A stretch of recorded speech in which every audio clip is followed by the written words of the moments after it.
తెలుసు నేను ఏడలేదు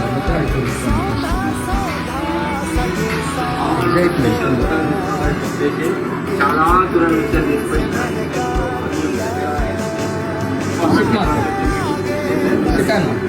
సిటానా మన తిండి ఉంటే ఇంటాడు అన్నీ వింటాడు అన్నీ ఇంటర్వ్యూ చేస్తాడు.